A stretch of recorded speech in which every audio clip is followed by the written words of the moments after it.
શું તમે ક્યારેય વિચાર્યું છે કે માત્ર 1 સેકન્ડની માનવતા તમને જેલના સળિયા પાછળ ધકેલી શકે અને તમારી આખી જિંદગી બરબાદ કરી શકે? આજે હું તમને એક એવી સત્ય ઘટના જણાવવાનો છું જે સાંભળીને તમારા રૂંવાડા ઊભા થઈ જશે. કારણ કે આ કિસ્સો એક એવા ગુજરાતી વ્યક્તિનો છે જેણે માત્ર એક પડતા બાળકને બચાવવાનો પ્રયાસ કર્યો, પણ બદલામાં તેને શું મળ્યું? કિડનેપિંગના ગંભીર આરોપો, જેલનો અત્યાચાર અને ન્યાય માટેની એક લાંબી અને ભયાનક લડાઈ જે આજે પણ ચાલુ છે. અમેરિકાના જ્યોર્જિયા રાજ્યના એકવર્થમાં રહેતા 57 વર્ષીય મહેન્દ્ર મીત પટેલ સાથે જે બન્યું તે કોઈ પણ ભારતીય કે ગુજરાતી માટે એક ચેતવણી સમાન છે. મહેન્દ્રભાઈ મૂળ ભારતના અને ખાસ કરીને આપણા દક્ષિણ ગુજરાતના વતની છે અને વર્ષોથી અમેરિકામાં રહીને પોતાનો રિયલ એસ્ટેટનો બિઝનેસ ચલાવે છે.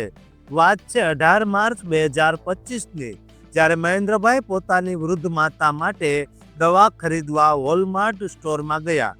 ત્યાં તેમણે કેરોલિન મિલર નામની મહિલાને જોઈ જે ઇલેક્ટ્રિક સ્કૂટર પર પોતાના 2 વર્ષના દીકરા સાથે જઈ રહી હતી. જ્યારે મહેન્દ્રભાઈએ તેને દવાની જગ્યા પૂછી ત્યારે અચાનક તે મહિલાનું સ્કૂટર અથડાયું અને તેનો નાનો દીકરો નીચે પડવા જઈ રહ્યો હતો. ભગવદ્ ગીતાના સંસ્કારો ધરાવતા મહેન્દ્રભાઈએ માનવતા બતાવી. તે બાળકને પડતા બચાવવા માટે માત્ર એક પળ માટે પકડ્યો, પરંતુ તે મહિલાએ ત્યાં જ હોબાળો મચાવી દીધો અને મહેન્દ્રભાઈ પર તેના બાળકને ચોરી જવાનો એટલે કે અપહરણ કરવાનો ખોટો આરોપ લગાવી દીધો. આ મહિલાએ પોલીસને એવું જૂઠું કહ્યું કે મહેન્દ્રભાઈ અને તેની વચ્ચે બાળકને ખેંચવા માટે ટગ ઓફ વોર એટલે કે ખેંચતાણ થઈ.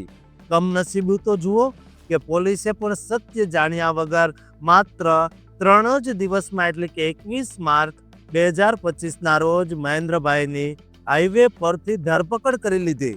તેમને કોઈ પણ પ્રકારના જામીન આપ્યા વગર કોબ કાઉન્ટી જેલમાં પૂરી દેવામાં આવ્યા, જ્યાં તેમણે 247 દિવસ સુધી નરક જેવી જિંદગી ભોગવી.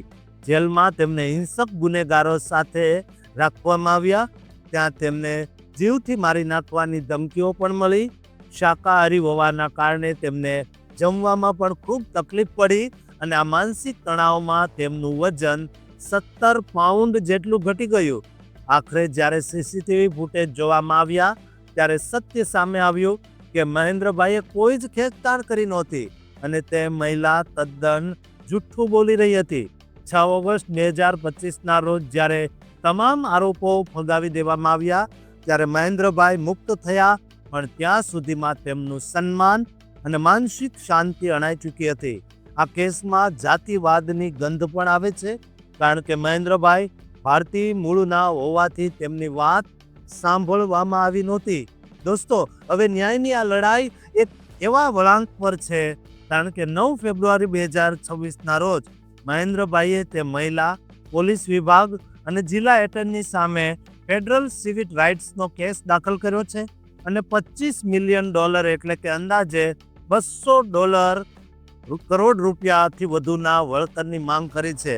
આ ઘટના આપણને શીખવે છે કે વિદેશમાં વસતા ભારતીયો માટે ક્યારેક મદદ કરવી પણ કેટલી મોંઘી પડી શકે છે. શું તમે ઈચ્છો છો કે આ કેસમાં સામેલ તે મહિલા અને 2 જવાબદાર પોલીસ અધિકારીઓ સામે મહેન્દ્રભાઈને પૂરો ન્યાય મળશે? કોમેન્ટમાં જરૂર જણાવજો અને આ ચેનલને સબસ્ક્રાઇબ કરવાનું ભૂલતા નહીં.